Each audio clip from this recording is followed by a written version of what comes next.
(2023년)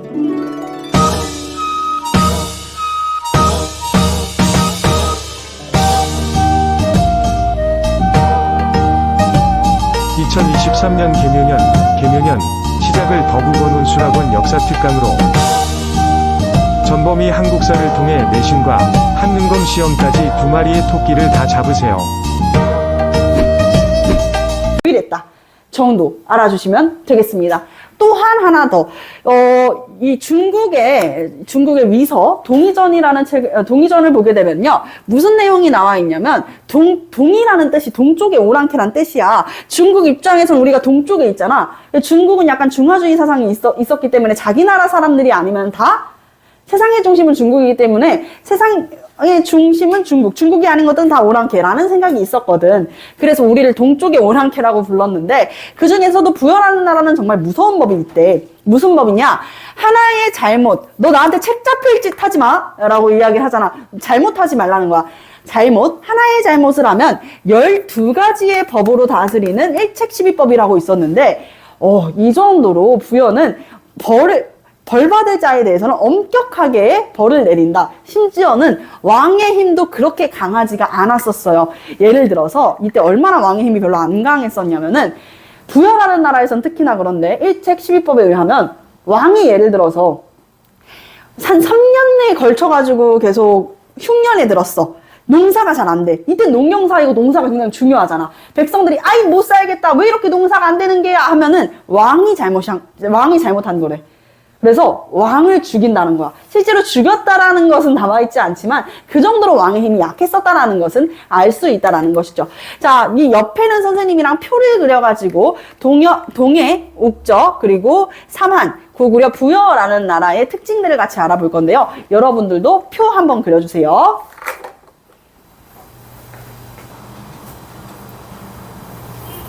자, 순서 부여, 고구려, 옥저, 동해, 삼한 순으로 위에서 북쪽에서 남쪽으로 내려오는 순서로 써주시면 됩니다.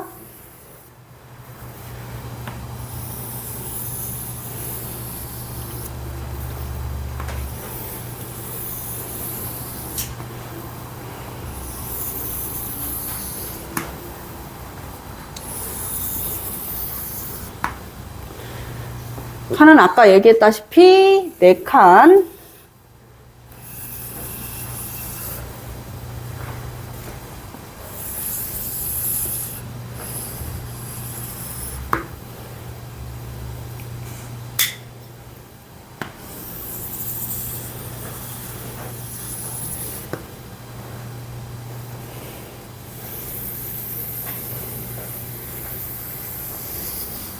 이름까지 포함하면은 5칸이구나.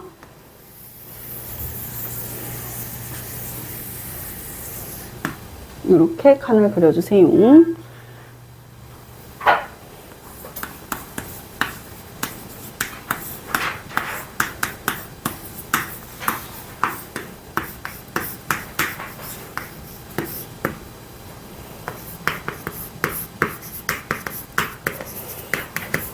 오늘 이렇게 우리가 쓰는 요 파트는요, 우리 다음 시간, 금요일 날 시간에 주간 테스트를 볼 거예요.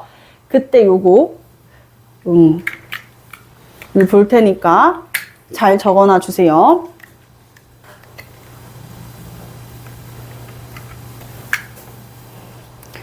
자, 이제 칸 다 쓰셨으니까요. 같이 한번 보겠습니다. 자, 부여라는 나라는 왕이 있으면은 그 왕 밑에 마가, 우가, 구가, 저가 라고 하는 부족들과 함께 연맹이 되어 있었던, 왕까지 합치면은 총 5부족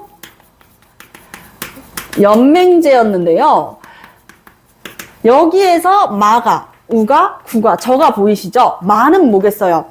마자예요. 그리고 우는 소우자겠죠? 이것을 통해서 뭘 알 수 있는 거야? 토테미즘 사상도 어느 정도 알 수가 있고 부족들이 있었다고 하는 거니까 내 부족이 다스렸다라고 해가지고 사출도라고 하는 제도가 사출도라고 하는 오부족 연맹 제도로 나라가 이끌어졌구나라는 것을 알 수 있고, 아까 얘기했었던 특이했던 법이 있었다 그랬죠? 하나의 잘못을 하면 12가지의 책임을 묻는 일책시비법입니다. 일책시비법이 존재했었다. 이것도 같이 한번 알아볼 수가 있습니다.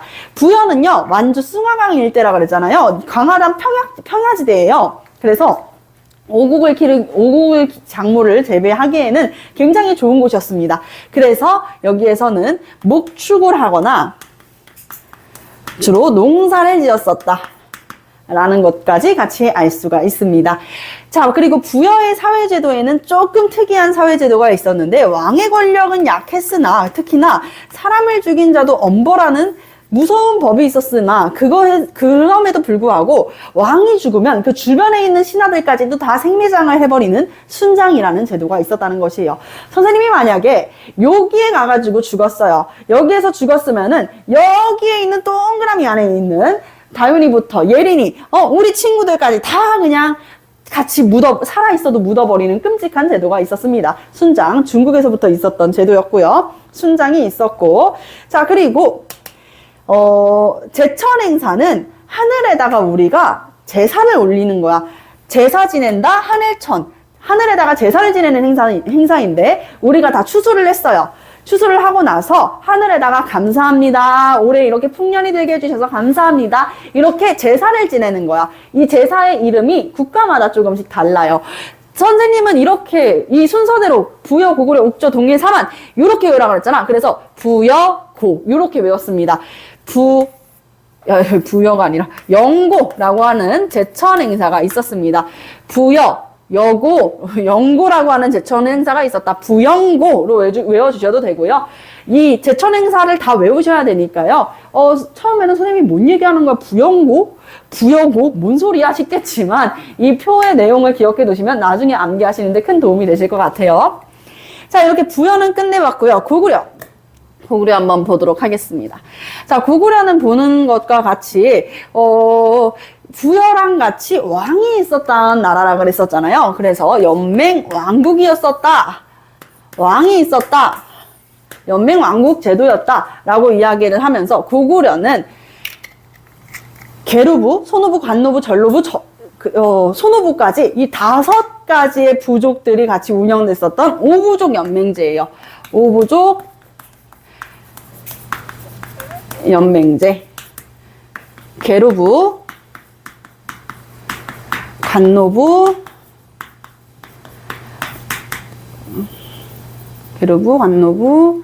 소노부,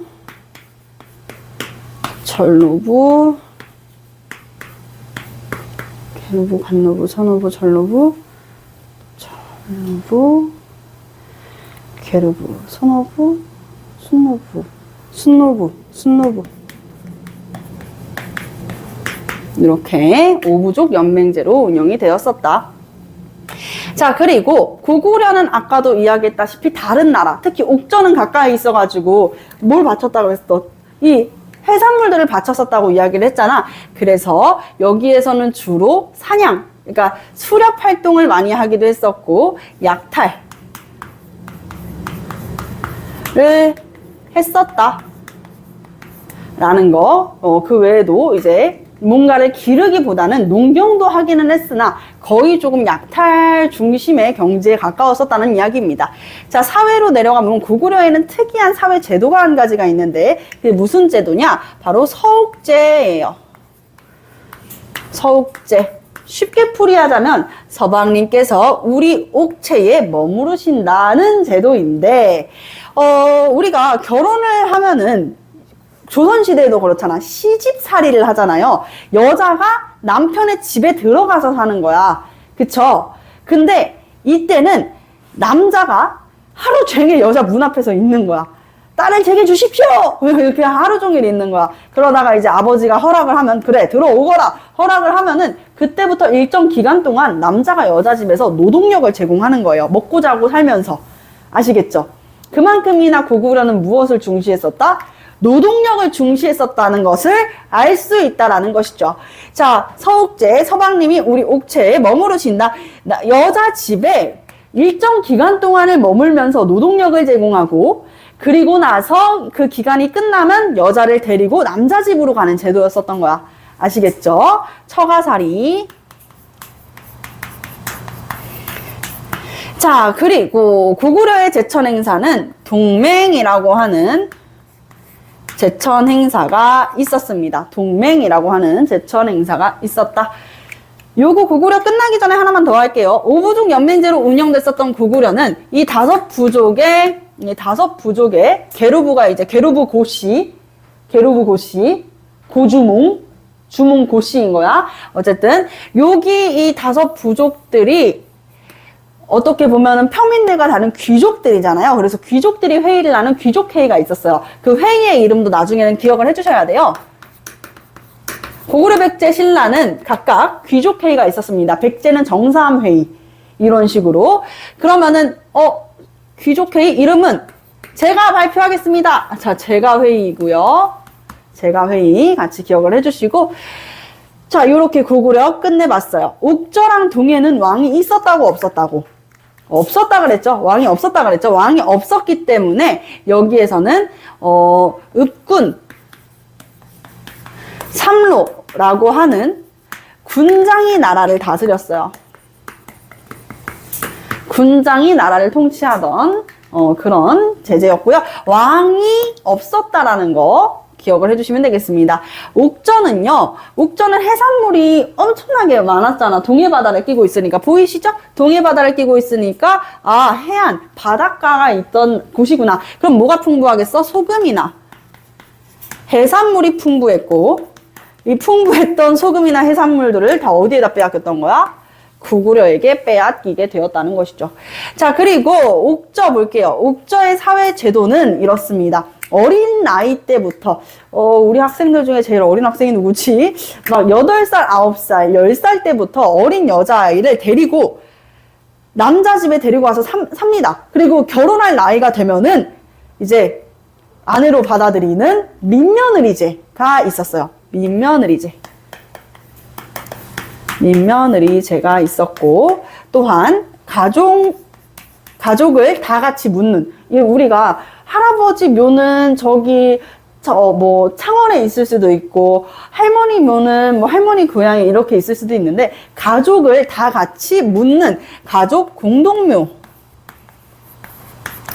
라고 하는 사회 제도도 있었다라는 거. 옥저 같은 나라의 경우는요, 옥저는 안타깝게도 좀 약탈을 많이 당하다 보니, 너무 많이 바치다 보니까, 고구려 때문일까요? 제천 행사를 따로 지낼 수가 없었습니다. 그래서 옥저의 제천 행사는 X 없습니다. 이렇게 볼 수 있고요. 자, 그리고 동해입니다. 동해도 마찬가지로 옥저와 같이 동해바다를 끼고 있었던 나라였기 때문에 이렇게 읍군 삼로, 군장이 통치하던 나라고 똑같이 이하 동문으로 왕이 없었습니다. 동해도 이제 바다 근처니까 당연히 이제 해산물이 풍부하기도 했지만 동해에는 조금 더 예쁘고 특이한 이런 경제제들이 있었어요. 단궁이라고 해가지고 짧은 활인 거야. 짧은 활, 단궁이 있었고 엄청 귀여워. 선생님은 동해라는 나라를 떠올리면은 약간 짜랑짜랑 예쁜 분위기가 많이 연출이 되거든. 머릿속에 생각이 나. 왜냐면 단궁도 있었고 과하마라고 해서, 과하마가 무슨 뜻이냐? 과일, 과실, 과자예요. 과일나무 아래를 지나가는 마자야. 과일나무가 엄청 높니, 얘들아? 상대적으로 사과나무도 보면은 조금 작잖아요.